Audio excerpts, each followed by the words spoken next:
Let make it harder tonight, the rancher said. The giant mail-order bride whispered, I can't take this anymore. Let's make it harder tonight, the rancher said. Garrett Dalton didn't look at his wife when he spoke those words. He stared at his clenched fists on the kitchen table, fists that had killed men in the war, buried a wife and infant son, and built an empire from dust, now trembling like a frightened boy's.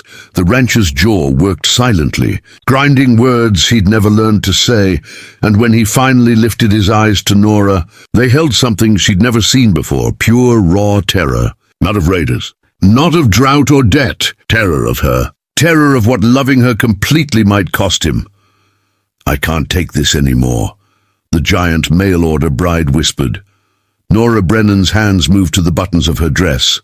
Slowly, deliberately, her fingers steady even as her breath came in ragged gasps. The giant mail-order bride stood 5'10" of barely contained fury and heartbreak, and she just made a decision that would either save them or destroy them both.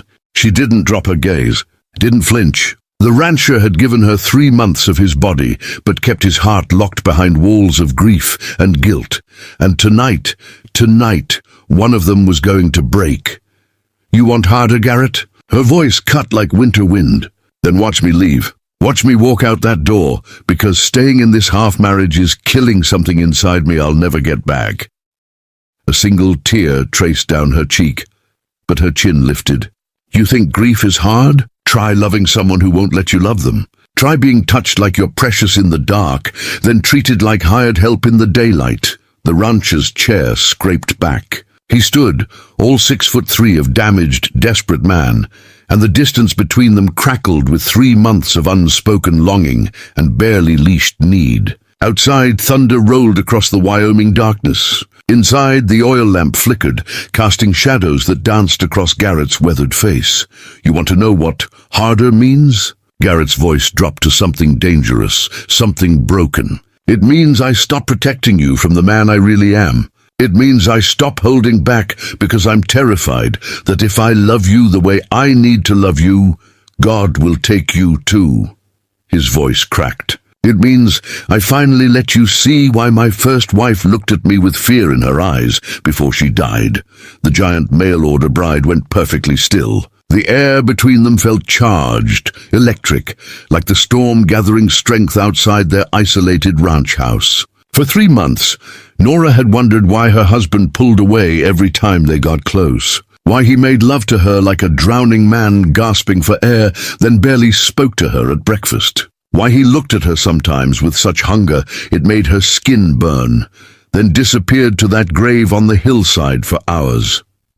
What did you just say? Her voice barely made sound.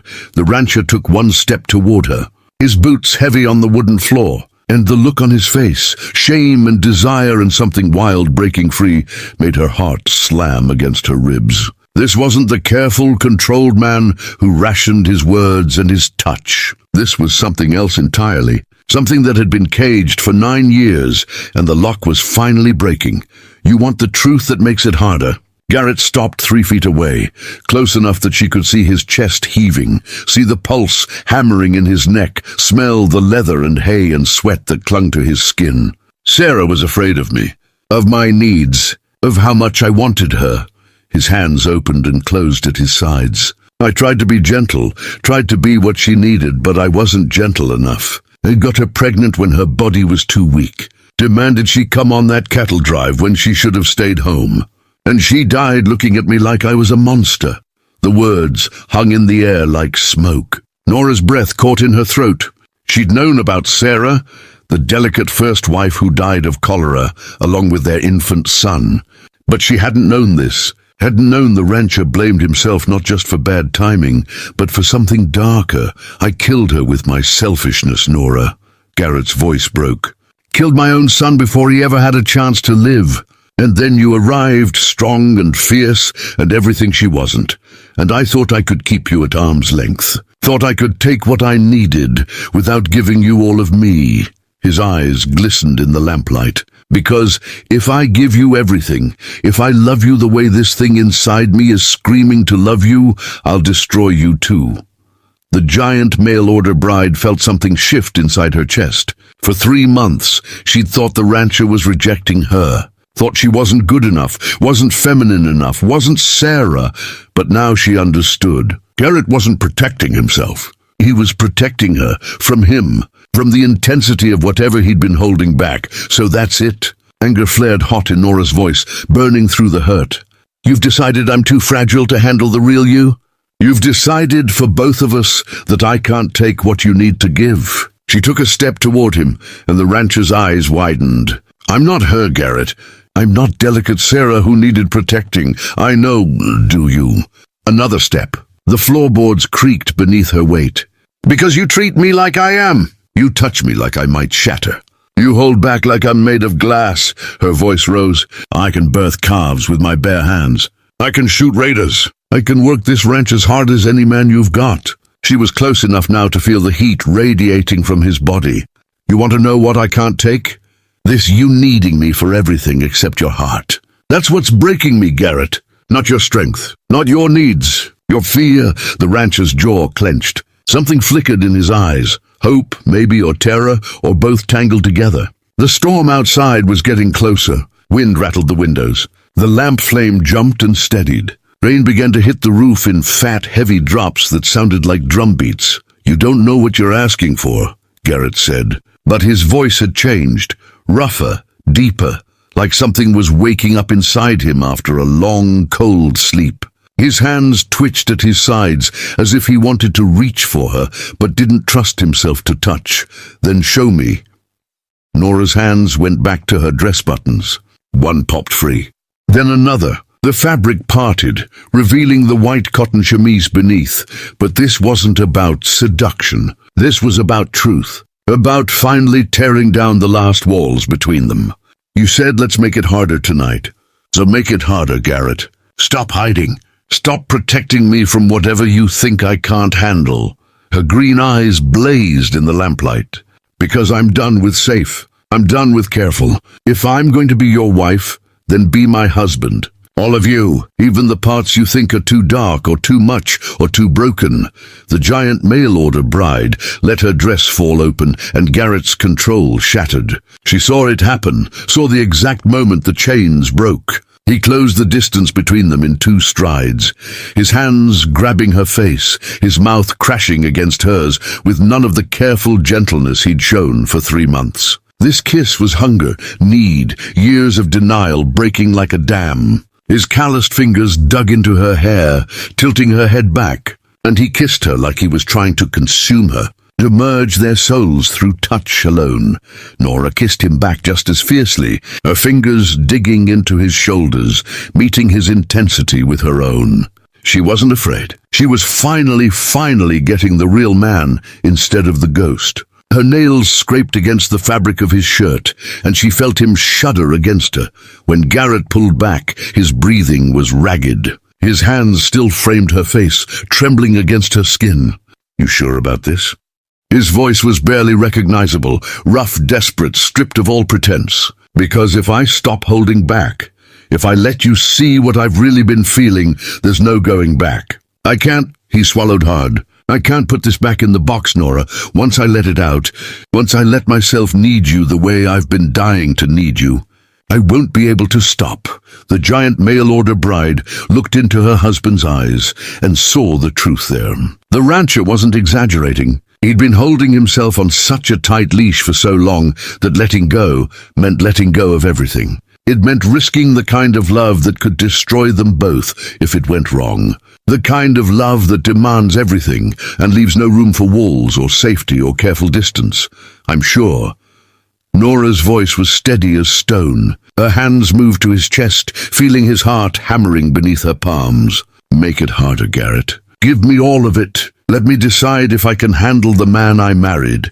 She pressed closer, feeling the full length of his body against hers. I didn't cross 1,000 miles to love half a man. I came here to build something real. So stop protecting me and start trusting me. The rancher's eyes searched hers one more time, looking for doubt, for fear, for any sign that she didn't understand what she was asking. But all he saw was strength, determination, love that matched his own intensity. This woman, this magnificent, fierce, impossible woman, wasn't backing down. She was demanding he meet her halfway. No, she was demanding he meet her all the way. Garrett nodded slowly, and when he spoke again, his voice carried a promise and a warning wrapped together. Then God help us both. His hands moved to her waist, lifting her onto the kitchen table with a strength that made her gasp. Dishes clattered. The lamp rocked but didn't fall. Because I've been holding back for 3 months, Nora. Holding back everything I wanted to say, everything I wanted to do, everything I wanted to feel. He leaned in, his lips brushing her ear. And now, you're going to get all of it. The giant mail-order bride felt a shiver run through her entire body, not from fear, but from anticipation. From the realization that she'd just unlocked something in her husband that had been buried for 9 years. Something powerful and raw and completely honest. Good, she whispered and pulled him closer. It's about damn time. Thunder cracked overhead like a gunshot, and the rancher's hands tightened on his wife's waist. Garrett pulled Nora closer, his forehead pressed against hers, their breath mingling in the narrow space between them. The kitchen table creaked beneath her weight. And outside, the storm unleashed itself on the Wyoming ranch with a fury that matched what was breaking loose inside these walls. I need to tell you something, Garrett said, his voice rough. Before I... He pulled back just enough to look into her eyes. That last night with Sarah, before the cattle drive, she asked me not to go. Begged me, actually. Said she had a bad feeling. His jaw clenched. But I went anyway. Told her we needed the money, that the ranch came first. And I was angry at her for being weak, for always being sick, for not being strong enough to... His voice broke. God forgive me.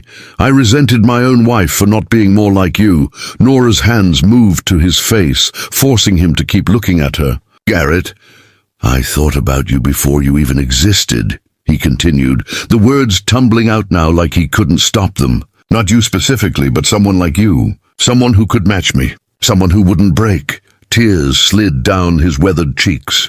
And then Sarah died, and I knew it was punishment. Knew God was showing me what happens when a man like me tries to love. The giant mail-order bride felt her own tears coming. Not from sadness, but from finally understanding the weight her husband had been carrying. The rancher hadn't just been grieving his wife. He'd been punishing himself for not loving her the right way, for wanting something she couldn't give, for being relieved when she was gone, even as it destroyed him. Listen to me, Nora said firmly. Sarah's death wasn't punishment for wanting a partner instead of a porcelain doll. It was cholera. It was bad timing. It was the frontier being what it is, hard and cruel and unfair. She wiped his tears with her thumbs. And you're allowed to want what you want, Garrett. You're allowed to need someone strong. That doesn't make you a monster. It makes you human. But I failed her. Maybe you weren't right for each other. Maybe she needed someone gentle, and you needed someone fierce. That's not evil, it's just truth. Nora's voice softened. And she's gone, Garrett. But I'm here, and I'm not her, and I'm not going to break. And you need to stop punishing us both for something that happened 9 years ago. The rancher stared at his wife like she'd just offered him salvation he didn't deserve. His hands trembled against her waist, and she could feel the war happening inside him, between the guilt that had defined him for nearly a decade and the desperate need to finally let it go. I don't know how to do this, Garrett whispered. How to love you without destroying you. Then we'll figure it out together. Nora pulled him into a kiss, slower this time but no less intense. Starting right now. No more ghosts, no more guilt, just you and me, and the truth between us. The rancher nodded against her lips, and when he kissed her again, something had shifted. The desperation was still there, but underneath it was something new, something that felt like permission, like forgiveness, like maybe, just maybe, he could have this without the world ending. Outside, the storm raged. Inside, two people who'd been living half-lives finally started learning how to be whole. The lamp flickered as Garrett lifted Nora from the kitchen table, her legs wrapping around his waist instinctively. He carried her through the darkened house toward their bedroom, and for the first time in 3 months, it felt like their bedroom instead of his room where she happened to sleep. The rancher's hands gripped her thighs with the possessiveness he'd never allowed himself before, and the giant mail-order bride could feel the difference. This wasn't careful, Garrett. This wasn't the man who touched her like she might disappear. This was the husband she'd been demanding to meet. He kicked the bedroom door open, and lightning flashed through the window, illuminating the sparse room in stark white light. The bed they'd shared